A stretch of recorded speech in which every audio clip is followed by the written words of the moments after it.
Moments earlier, it weaved my way, shaking from head to toe with fear, through aptly named Ankle Breaker Alley, cave eels slithering between my gumboots, wondering if I would come out of this place alive. This place was Waitomo Glowworm Caves, North Island, New Zealand.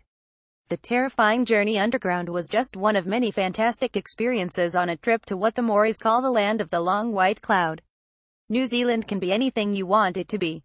A relaxing journey, taking in the spellbinding scenery, which I heard accurately described as like Scotland on steroids. Or an adrenaline-filled, high-octane ride.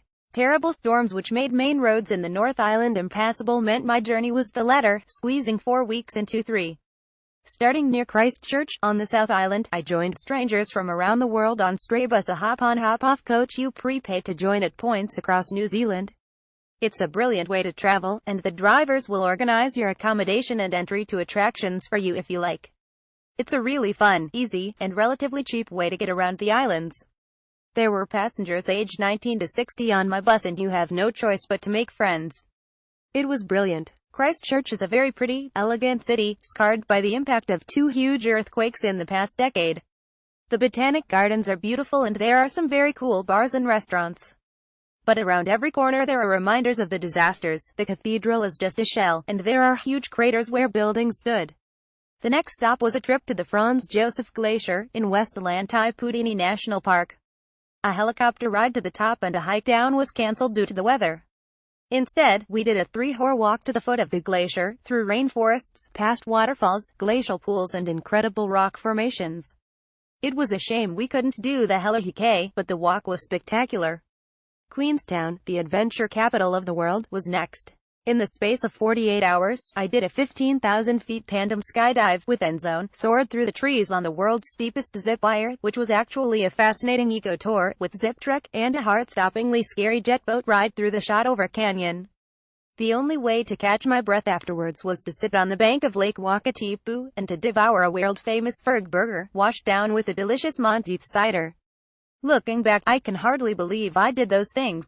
But you get caught up in such a wave of excitement in New Zealand that it's hard to say no to any adventure.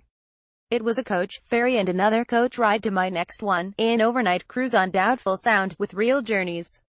Ours was the only boat on the breathtaking, pristine wilderness which snakes through mountains from deep in the Fiordland to the Tasman Sea. For 24 hours there wasn't a drop of mobile phone coverage, just the still waters, which we kayaked on in the afternoon, seals, dolphins, birds of prey, stargazing, wonderful company and great food. There were moments when you could hear a pin drop. It was simply stunning and had an eerie majesty. Then it was up north to Hahe Beach, in the Coromandel Peninsula, where the rain had finally stopped falling after the worst flooding for decades.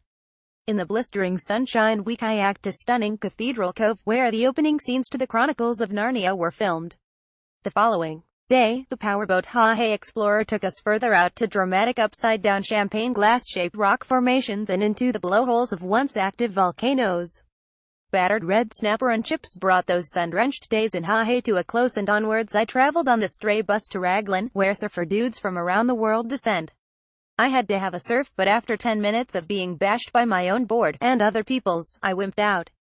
I was rubbish. Instead I made my way to a hilltop overlooking the beach for blissful sunset yoga. Back on the bus, we were ready for some culture. At the Tamaki Maori village, in Rotorua, we were met by spear-wielding warriors who spent an evening showing us how to do the haka, play traditional Maori games and cook hangi meat underground. It was really good fun. The boiling hot pools at the Polynesian Spa was the perfect way to round off an exhilarating trip.